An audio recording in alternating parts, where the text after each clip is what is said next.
Hello everyone. Question number 2, exercise 7.4, class 9th.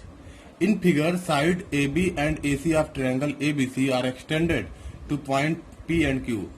ये AB side है, ये AC, ये एक ट्रायंगल है ABC. इसमें एक साइड AB और एक साइड क्या है AC. AB को एक्सटेंड किया गया पॉइंट P तक और AC को एक्सटेंड किया गया पॉइंट Q तक. आल्सो PBC यानी ये वाला angle is less than angle QCB. QCB PBC. PBC QCB से क्या है, छोटा है. ठीक है, ये इसमें बता रहा है, क्या बता रहा है कि PBC is less than QCB. क्या प्रूव करना है? प्रूव करना है कि AC is greater than AB. AC is greater than AB. ये प्रूव करना है. तो आइए प्रूव करते हैं. इसको मान लेते हैं. देखिए, इसको सॉल्व करने से पहले हमें क्या दिखाना है कि AC बड़ा है और AB का छोटा है, ये दिखाना है ना. तो जब ये वाला एंगल बड़ा होगा तो इसका अपोजिट साइड भी क्या होगा, बड़ा होगा. तो हमें इन दोनों एंगल में, अब इसको हटा देंगे अगर, तो इस ट्रायंगल में इन दोनों एंगल में अगर ये एंगल बड़ा है तो इसका अपोजिट साइड भी क्या हो जाएगा, बड़ा हो जाएगा. ठीक है, तो हमें क्या प्रूफ करना है कि angle B is greater than angle C. हमें ये प्रूफ करना है. जब ये दोनों प्रूफ हो जाएगा कि ये ग्रेटर है तो इसका अपोजिट साइड भी क्या हो जाएगा, ग्रेटर हो जाएगा. क्योंकि हमें जानकारी है कि किसी भी ट्रायंगल में अगर एंगल लार्जर एंगल का अपोजिट साइड भी क्या होता है, लार्जर होता है. ठीक है, तो आइए शुरू करते हैं. देखिए, इसको हम 1 मान लेते हैं. इसको 1 2 3 4 चारों एंगल को नाम देते हैं 1 2 3 4. इसको 1 2 3 4 मान लिए. अब देखिए, इन दोनों का सम क्या होगा, क्योंकि सीधा लाइन है. एंगल 1 प्लस एंगल 2 बराबर क्या होगा, 180 होगा. ऐसे ही एंगल 3 प्लस इन दोनों का सम भी क्या होगा, एंगल 3 प्लस 4 इक्वल टू 180. ये दोनों 180, ये दोनों भी क्या होंगे 180. क्यों ऐसा हो रहा है? क्योंकि दोनों क्या है, लीनियर पेयर है. क्या है, लीनियर पेयर. जब लीनियर पेयर है तो इन दोनों का सम क्या होगा, इन दोनों का सम 180, इन दोनों का सम भी क्या होगा, 180 होगा. यानी दोनों 180 है, दोनों 180 के बराबर है. ये भी 180 बराबर है, ये भी क्या है, 180 के बराबर है. इसलिए हम कह सकते हैं angle 1 plus 2 is equal to angle 3 plus 4, क्योंकि दोनों क्या है, 180 के ही बराबर है. ठीक है. अब देखिए, गिवन क्या है. गिवन है कि ये PBC यानी एंगल 2 और is less than angle 2 is less than QCB यानी एंगल 3.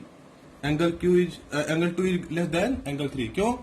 क्वेश्चन में कह रहा ना कि PBC गिवन है ना ये चीज कि PBC is less than QCB. QCB को हमने क्या माना है, एंगल 3. PBC को हमने क्या माना है, एंगल 2. तो यहाँ पे क्या निकल रहा है कि angle 2 is less than angle 3. यहाँ पे क्वेश्चन में दिया हुआ है कि PBC is less than QCB, यानी 2 इज लेस देन एंगल 3. अब देखिए, जब 2 इज लेस देन एंगल 3, ये वाला एंगल इससे छोटा है. अब दो चीजें बराबर हैं. अगर मान लीजिए एक लिखा 10,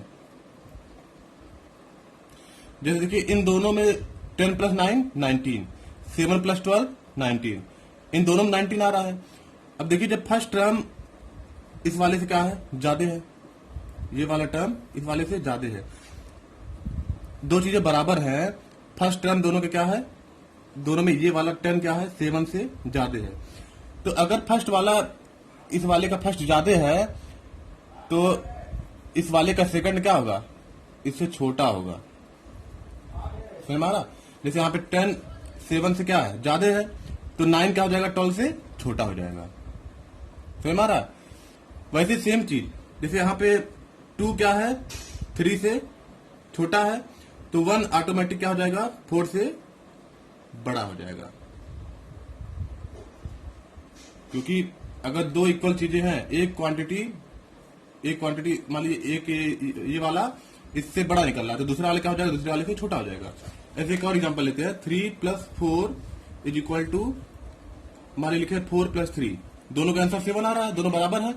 देखिए ये क्या है, इससे ज्यादा है, ये वाला इससे ज्यादा है, तो दूसरा वाला क्या होगा, सॉरी ये वाला क्या है, इससे 3 और 4 में कौन बड़ा है, कौन ये 3 क्या है, 4 से छोटा है, 3 लेस देन 4, तो 4 क्या हो जाएगा, ग्रेटर देन 3।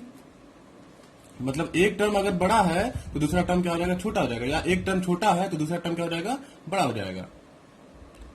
ये अगर दो चीजें इक्वल है तो उसमें इस तरीके से फॉलो होता है। तो देखिए सिंस गिवन क्या है, angle 2 is less than angle 3, ये दिया हुआ है क्वेश्चन में, और हमें प्रूव क्या करना था, हमें प्रूव करना था कि एंगल 1 का अपोजिट साइड एसी लार्जर, ये हमें प्रूव करना था, एसी बड़ा है एबी से, ये प्रूव करना था। तो देखिए यहां से हमने क्या निकाला, क्योंकि एंगल 2 एंगल 3 छोटा है, तो ये स्वाभाविक है कि ये वाला जो एंगल होगा, एंगल 2 एंगल 3 छोटा है, यानी एंगल 1 क्या होगा, एंगल 4 से बड़ा होगा। That imply that angle 1 is greater than angle 4। और अपोजिट साइड्स, एंगल 1 का अपोजिट साइड क्या होगा, एंगल 1 का अपोजिट साइड एसी, और एंगल 4 का अपोजिट साइड AB। देखिए यानी AC क्या हो जाएगा, AB से बड़ा हो जाएगा।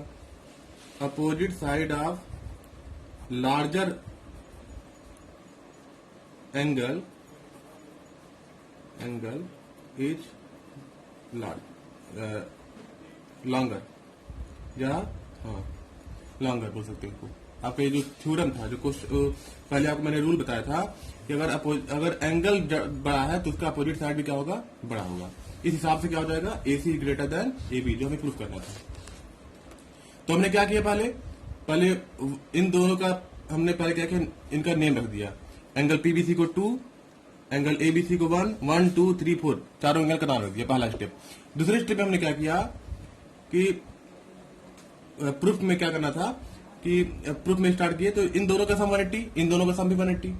अब देखिए ये वाला एंगल 2 3 क्या है, छोटा है, तो एंगल 1 क्या हो जाएगा, 4 से बड़ा हो जाएगा, क्योंकि इन दोनों का सम क्या है, 180 है। मैंने यहाँ पे एग्जांपल बताया कि अगर ये क्वांटिटी इस वाले से बड़ी है तो ये वाली क्वांटिटी क्या हो जाएगी, छोटी हो जाएगी। दो चीजें अगर इक्वल है तो और सम हो रहा है, तो अगर एक क्वांटिटी बड़ा है तो दूसरा क्वांटिटी क्या हो जाएगा, छोटा हो जाएगा। ठीक है, उसी बेसिस पर, क्योंकि एंगल 2 3 से छोटा है, एंगल 2 3 छोटा है, तो इसलिए एंगल 1 क्या हो जाएगा, 4 से बड़ा हो जाएगा। और एंगल 1 का अपोजिट साइड AC और एंगल 4 का अपोजिट साइड AB। तो ये क्या हो गया, प्रूफ हो गया। हम मिलते हैं नेक्स्ट वीडियो में।